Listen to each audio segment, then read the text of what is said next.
A review of The Secret Lives of Stars. As a little disclaimer here, I am not an astronomer by any means. I do teach a very basic astronomy course for non-majors at a small community college. I am an atomic physicist by education, and I have most of my experience actually in agricultural engineering, living in Nebraska. But I do teach this class. As a non-content expert, I will probably spend more time talking about the design of the slides and how I feel they are good or not good for the students. So I guess that's where I'm at. We're starting off here with the introductory slide. Has the essential questions in the next generation science standards. I find that the essential questions are very useful here, but I've also found that the more words you have on a slide, the less likely the students are to read anything on the slide. And so I think this next generation science standards should be eliminated from the slide and maybe reduced to a very small link here at the bottom, and just have these 4 essential questions either numbered or bullet pointed or something so that they stand out a little bit better. Another thing that something that I found a little bit disturbing throughout this slide thing is the color scheme is very, I would say, erratic. There's a lot of colors. There's changing colors. That's another thing that I've learned about presenting things to students, is that the more you have going on, the less they pay attention to it, the less they get from it. They get distracted easily by all these things, color changing and other things going on. So I would maybe stick with a single color, at least, for the questions. Don't try to distinguish them by color. Try to distinguish them using something a little more delineating, like bullet point or a number. It's just my experience. The more you put in, the less they read. So this one here again has another color scheme problem where you have this think like, and then you have to really look here to line A to read the alien because it's on the background of the clouds on the earth, and also having these boxes that have this shading just looks, I guess, goofy.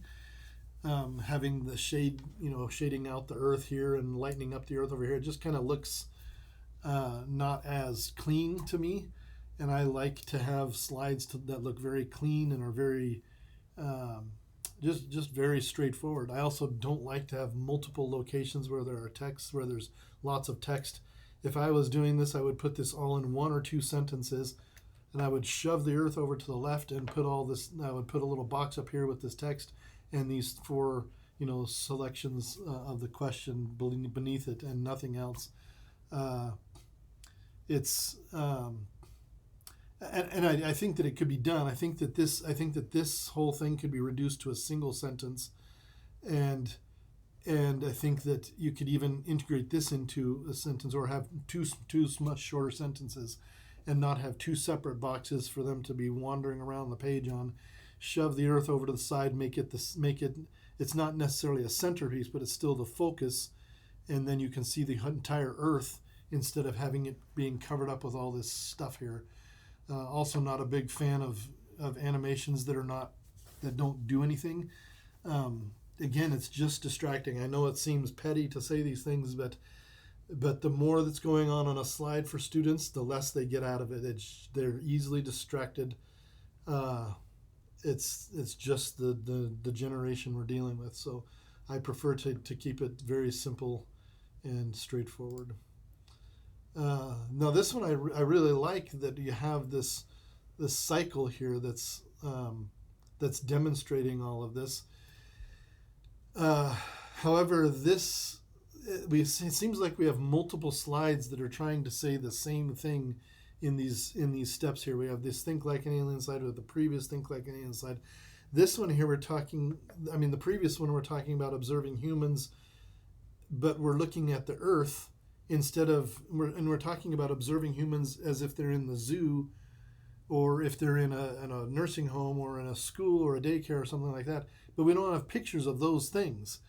And it seems like the previous slide should not have an image of the earth. It should have an image of those things to solidify those things, help the students think about why would you observe humans in a daycare rather than in the zoo or something like this. So this is, and again, that's a very fundamental part of presenting something.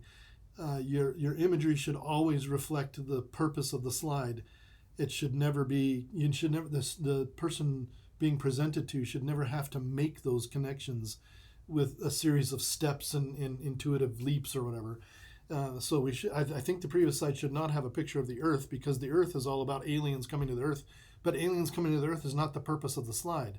The purpose of the slide is how would you study humans and their life cycle, and so to me that makes sense. Here it obviously makes sense that this is studying the life cycle, but it doesn't make sense that this is thinking like an alien to me, because now we've moved on from thinking like an alien to thinking like an astronomer. So this one to me should be thinking like an astronomer, thinking like an astrophysicist or whatever, and again that's cognitive. It's just a little bit of cognitive dissonance there. The previous one maybe think like an alien. This one maybe now think like an astronomer, and this is the thing that's here. I don't believe this text is necessary, or you could really reduce it to maybe one sentence, just saying start at the center and move outward in clockwise and counterclockwise circles to look at. I mean, I think that it could be. I think you can always reduce the amount of text on a slide. It's almost never reduced enough in presentations, in my opinion. Again, I really like this. I really like this one. This one makes sense from the title all the way down. There's just a little bit of text over here on the right, and then this explanatory text, which just goes very well with this graphic here. I really like that. I don't know what's going on here with the formatting. Maybe this is just my computer, but it's you're getting this white dwarf, brown dwarf kind of mixed in with the box, the choice boxes, which to me is just something. It's just a really simple thing that can be fixed and make it a little more clear. But again, we're dealing with we're dealing with color scheme issues. You've got this background of this huge amount of starlight out there, and while it's a pretty picture, pretty pictures shouldn't.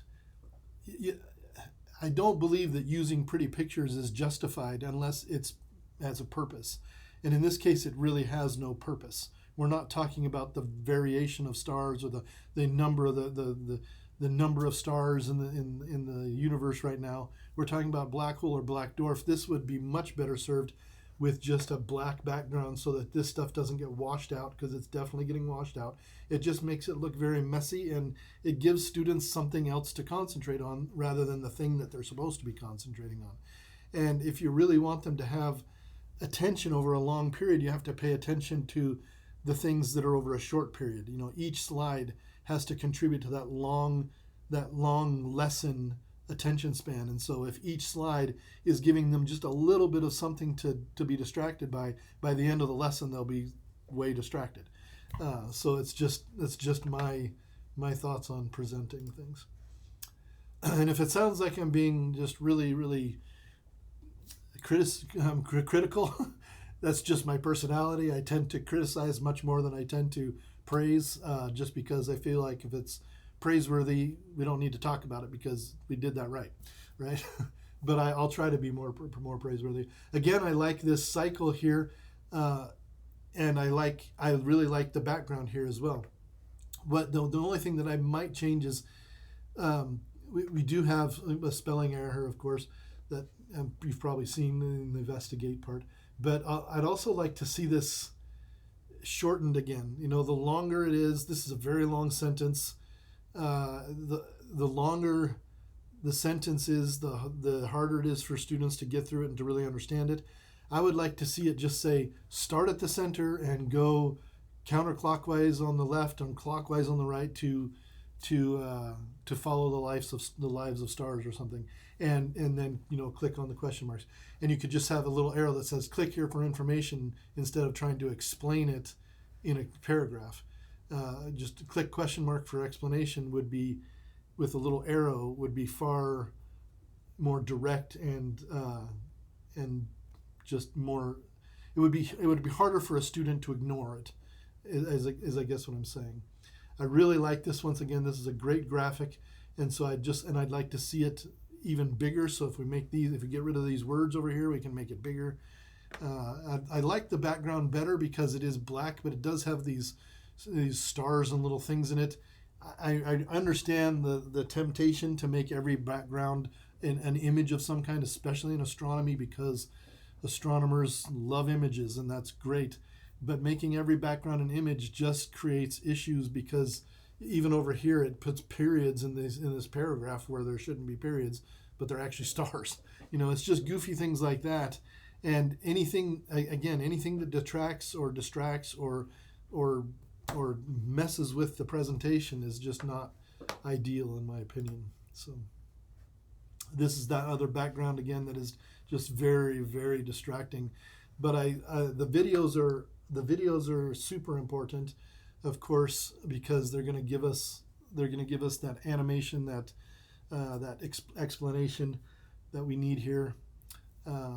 But again, the only issue I have is the background's just too busy, too much going on. This one didn't. Oh no, these are fine. I might, if I was organizing this presentation or this lesson, I might put this before the video, because, or maybe even on the same slide as the.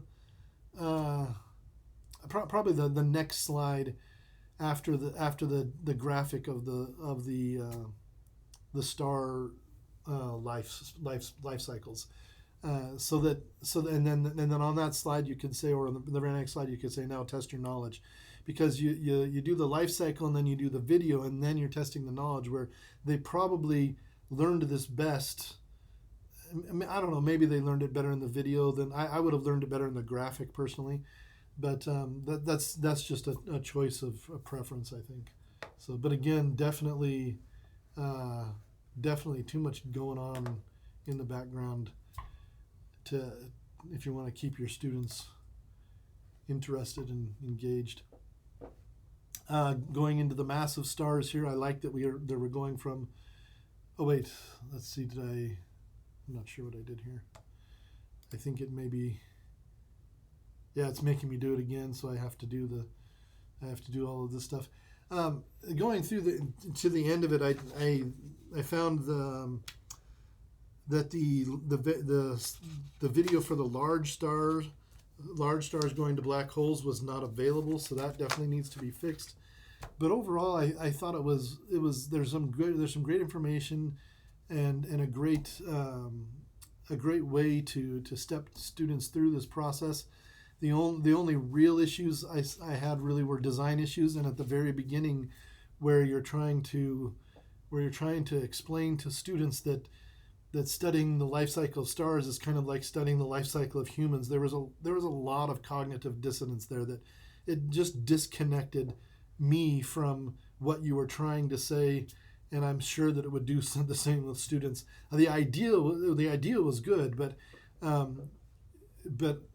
make sure that I would say maybe make sure that the slides match the main idea of what we're trying to accomplish, especially the slide that was talking about aliens studying humans on Earth, and then it had a picture of the Earth, which is not really what we were trying to talk about. We're trying to talk about the life cycles of humans. So it would be much better, I think, to make a cycle like the star cycle of humans in a daycare, humans in a high school, humans in an elderly home or whatever, so that when they see the one with the stars, it starts to connect, and they can have that idea melding across those two different ways of studying life cycles. So that's my presentation on this, and thank you very much.